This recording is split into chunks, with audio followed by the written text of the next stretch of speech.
Hi, very good morning, students. Okay, I hope that you have done all the work yesterday that I have given. Right. So, yesterday we were dealing basically why the bond formation will occur. And the reason was due to presence of 8 electrons in the valence shell, it attains the stable configuration. And that is not accepted 100%. And the next reason is, now we can say atoms or ions form bond to attain octet. It is accepted only 95% because molecules we have seen which are having greater than 8 electrons, less than 8 electrons, those are also very stable. So, and the other reason that was explained was to reduce the energy. So, if it involves in the bonding, some amount of energy will be liberated so that it comes to the lesser energy. See, if some amount of energy is lost, then the molecule becomes stable.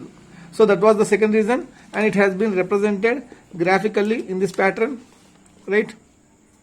So here there are two atoms. So this is the repulsion curve, this is the attraction curve. Okay, these two are very far. Okay, these two are separated by a distance infinity. So the potential energy, whatever that will be present here, it will be zero. The two molecules are very far away. For atoms, for infinity distance, no need to think of very large distance. We can just think approximately 100 centimeters. It is infinity distance. So when these molecules are very far apart, if you are decreasing the distance, means what is happening? See, this is the distance curve, right? This is the radius curve and this is the repulsion. Here below is the attraction. If these two comes together, what happens? Attractions will dominate. Means if you come in this pattern from right to left, the distance between the molecule increases. So radius is going on decreasing in this pattern, right? What happens? Attraction comes into the domination at one place where the energy of the molecule will be minimum. That minimum energy, if it attains, then it will become stable. So when to attain the minimum energy, means to attain minimum energy, there is a formation of the bond. So that the distance between the two atoms we are bringing from infinity, right? So that if you bring very close together, what happens? The distance will be decreased. That distance, it is noted as R naught. See, if you plot here, this will be the distance. This is because this x-axis we are taking the distance. This is the distance where the molecules are coming very closer together, where the potential has become minimum. If you still increase the force on them, what happens? The repulsion force comes into the existence. So the attraction goes on decreasing and finally it results in the repulsion. So, and the other reason, what is that? Apart from the octet, the other reason is to reduce the energy. So chemicals react or chemicals form the bond so as to attain the minimum energy, and this has been accepted 100%. Octet rule was accepted only 95%. See, assume that there is an atom here. This atom is A here. It is having proton as well as the electron of A, and there is one more atom B. You are having nucleus of B, and this is electron of B. So this one is represented as nucleus of A. This is nucleus of B. This is electron of A, and this is electron of B. So what happens between these two? Nucleus of A and nucleus of B, there will be repulsions. Electron of A and electron of B, there will be repulsions only. And nucleus of, see, among this nucleus of A and electron of A, there will be attractions. Nucleus of B as well as electron of B, there will be attractions because those two are opposite charges. As they are coming very closer together, see, we are bringing them closer together, right? So what happens? This nucleus A tries to attract the electron of this one. Okay, this nucleus of B tries to attract the electron of A. So what happens? They will come very closer together. Thus closeness has been indicated here. They will come very closer together since the attractions are present. If you force them still to come closer, what happens? Then instead of attractions, this plus and plus, this minus and minus will start to repel, so that the distance will be increased. The distance will be going on increasing if you still decrease the radius, and finally it results in the repulsion. So that if you go on increasing the pressure on the molecules to become one, means you are combining these two, means attractions are there.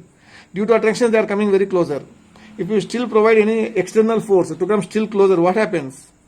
The repulsion starts coming to the existing. So there are two reasons why the bond is formed. One is to attain the stable octet. It has been accepted 95%.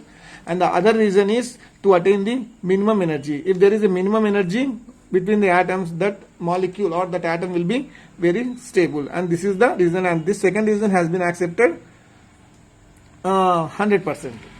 And next we will be going to deal regarding the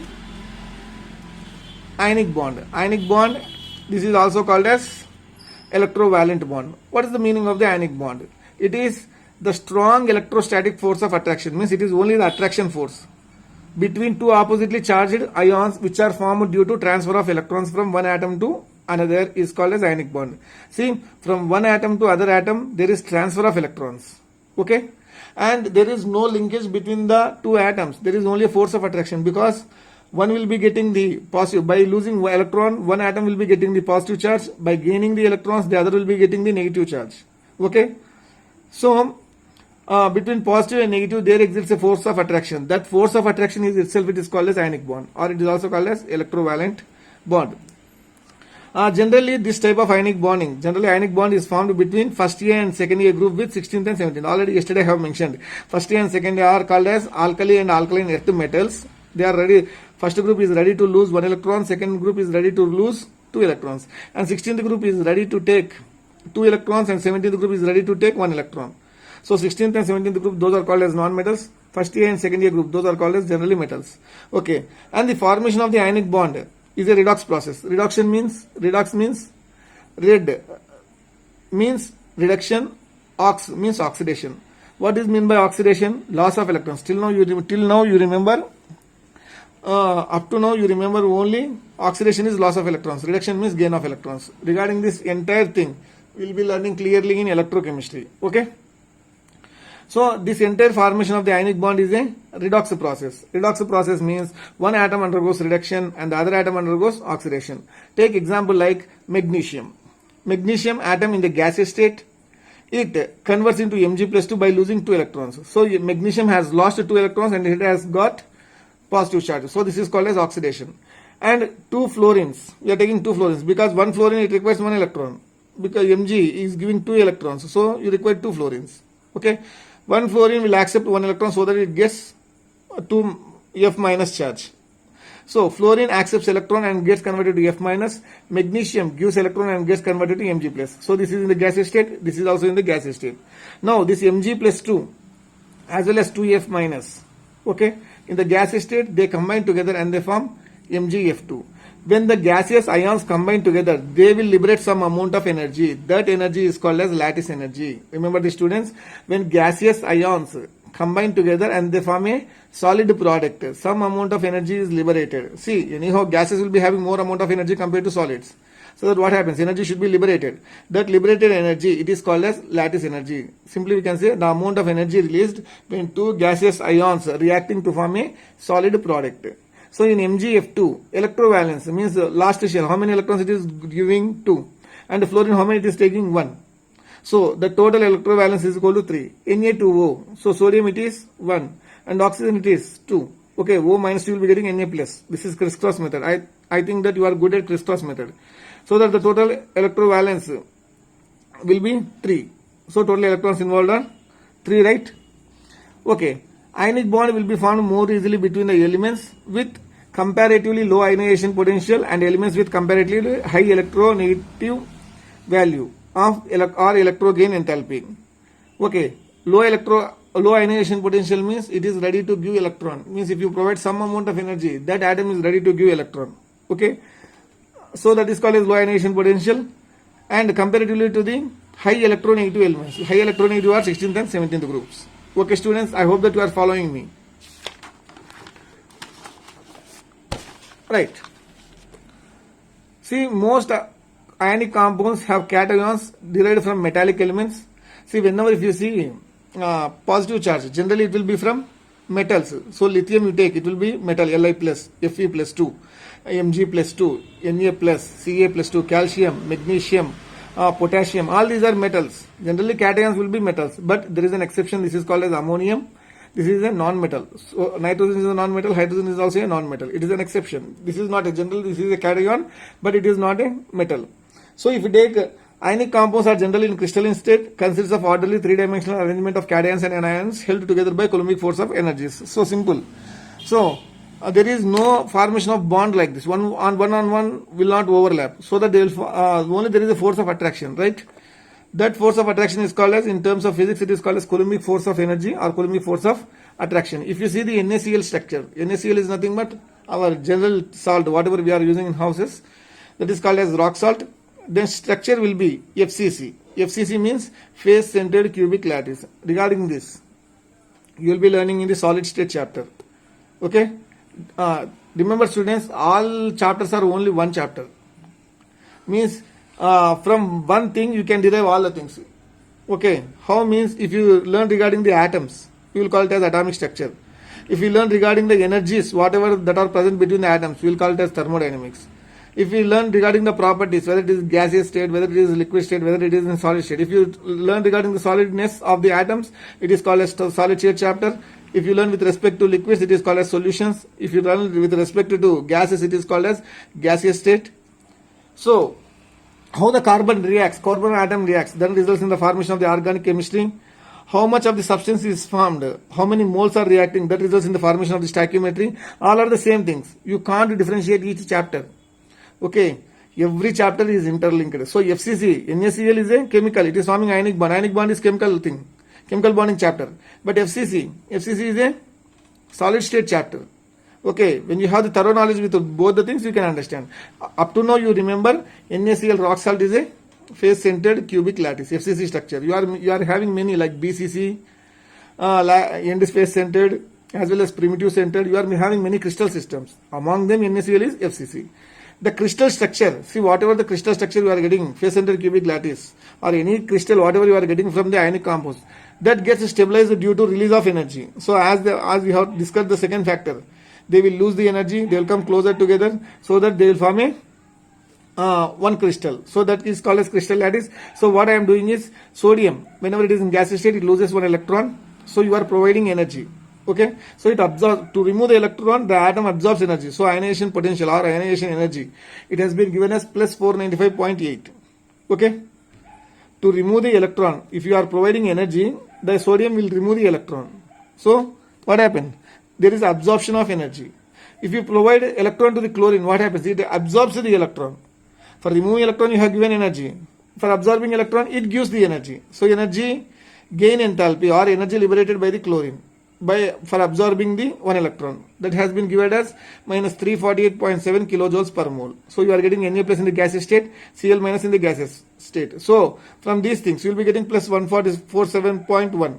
See, energy is absorbed. Up to here, if you see, we will be seeing that energy is absorbed. Means more amount of energy it is getting. Then this should not be stable. But whatever the Na plus you are getting in the gaseous state, chlorine minus you are getting in the gaseous state, these two will combine. And they form NaCl.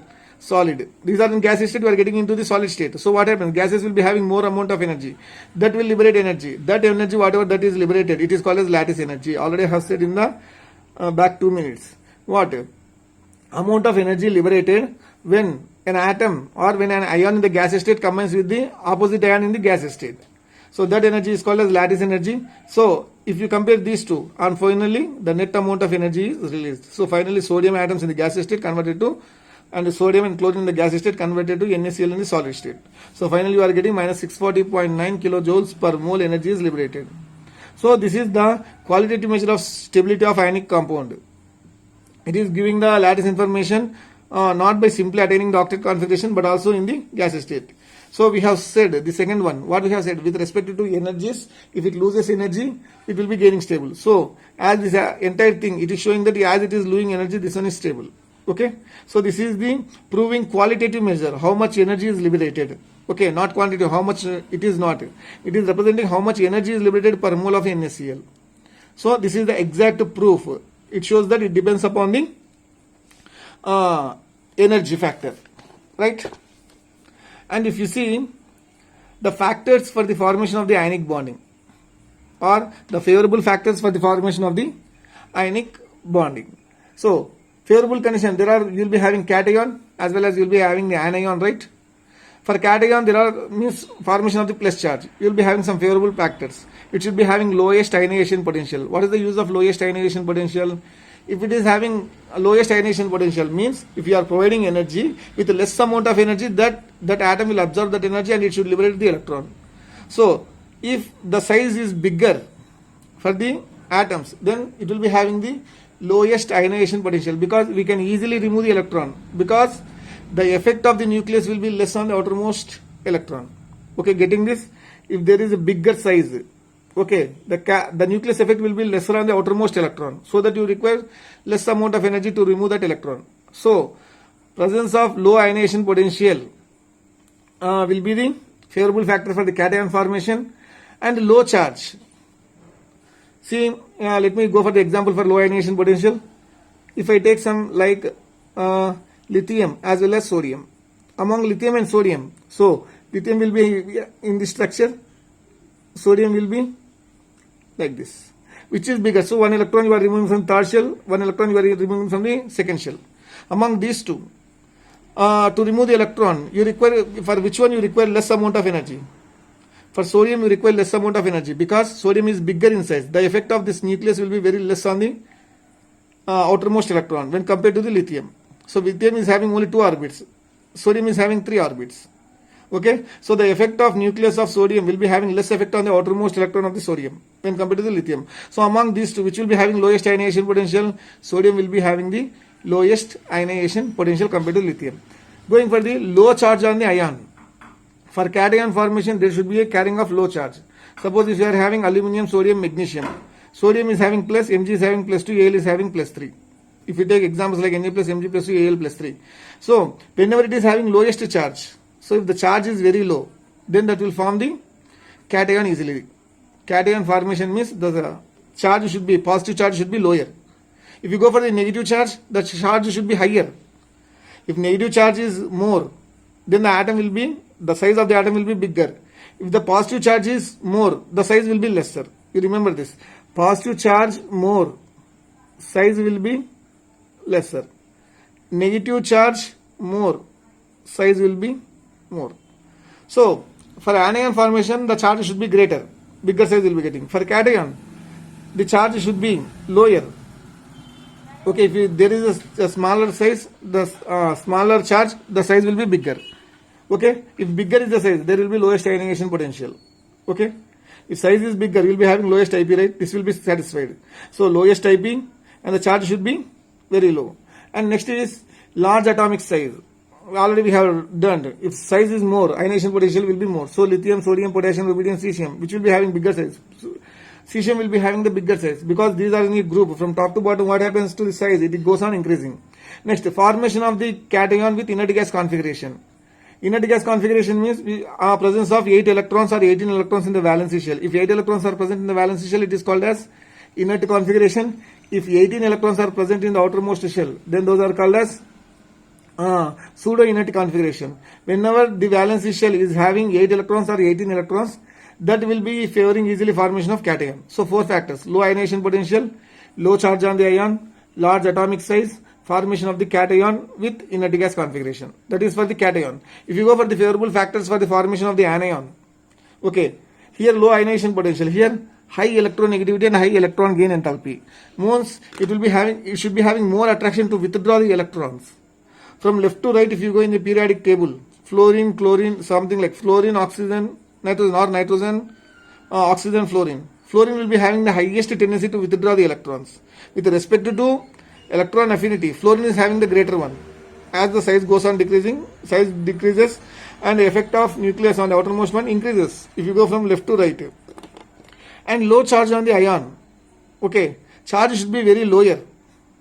If charge is very lower, -1, -2, -3, it will easily form the anion. And next is size. Here we have talked size. For cation it should be larger size, for anion it should be small size. Chlorine, chlorine, bromine, iodine, which is smaller, this one. Charge. If charge you are having low charge, that will be formed. Okay, lower charge, the size here it is smaller size and more electronegativity or high electron affinity. These are the 3 conditions. Formation of inert gas configuration is very for the formation of anion. If there is a formation of capacity of the, by withdrawing or by taking one electron, it forms inert gas configuration only. Right, students?